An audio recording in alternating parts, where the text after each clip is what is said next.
रात के करीब 11 बजे झारखंड की सीमा से लगे एक छोटे से गांव भैरवपुर में दहशत का साया छाया हुआ था।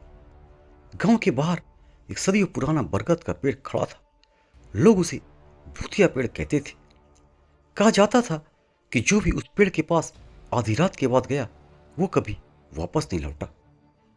पिछले 3 महीने में 4 लोग रहस्यमय तरीके से गायब हो चुके थे। डरे हुए ग्रामीणों ने आखिरकार मदद के लिए संपर्क किया देश के सबसे तेज और निडर टीम से, सीआईडी। गांव में धूल उड़ाती हुई सीआईडी की जीप रुकती है।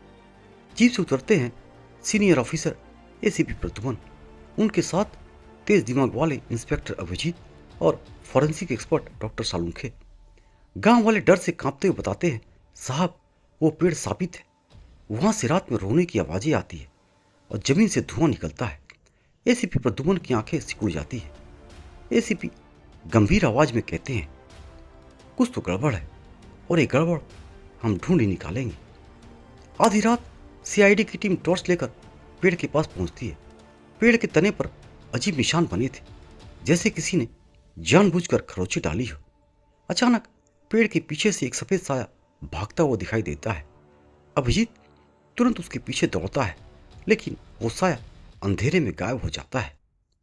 डॉक्टर सालुंखे जमीन की मिट्टी उठाकर जांचते हैं और कहते हैं, सर यहाँ केमिकल के निशान है, ये धुआं प्राकृतिक नहीं है।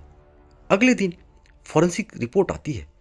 रिपोर्ट में खुलासा होता है कि जमीन के नीचे फास्फोरस जैसे रसायन डाले गए थे जो रात में चमक और धुआं पैदा करते थे।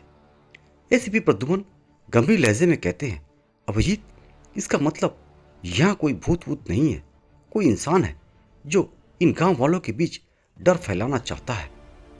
सीआईडी की टीम गायब हुए 4 लोगों के परिवारों से पूछताछ करती है। पता चलता है कि 4 लोग उस जमीन को बेचने से मना कर रहे थे और वो जमीन उसी भूतिया पेड़ के आसपास ही थी। अब शक की सुई घूमती है गांव के जमींदार रघुवीर ठाकुर की ओर।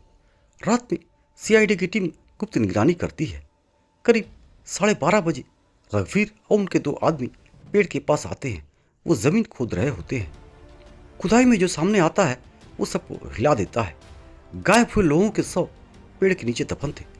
पूछताछ में रघुवीर कबूल करता है वो उस जमीन पर फैक्ट्री बनाना चाहता था, लेकिन गांव वाले उसे बेचने को तैयार नहीं थे। इसीलिए उन्हें भूत की कहानी फैलाई, रसायनों से डर का माहौल बनाया और जो नहीं माना उसे रास्ते से हटा दिया गया। गांव में सन्नाटा टूट चुका था।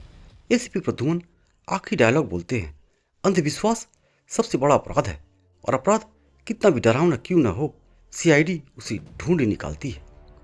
रघुवीर को हथकड़ी लगाकर ले जाया जाता है। गांव वाले राहत की सांस लेते हैं। भूतिया पेड़ अब सिर्फ एक पेड़ था, कोई शाप नहीं। डर हमेशा अंधेरे में नहीं छिपा होता, कभी कभी डर के पीछे छिपा होता है एक लालची इंसान। और जब सच सामने आता है तो भूत नहीं, गुनाहगार कांपते हैं। दोस्तों बहुत बहुत धन्यवाद। कहानी अच्छी लगी तो इसे लाइक और शेयर करें। कहानी कैसी लगी अपनी राय कमेंट बॉक्स में ज़रूर करें और अधिक मनोरंजन के लिए इस चैनल को सब्सक्राइब करें। सतर्क रहें, सुरक्षित रहें। जय हिंद।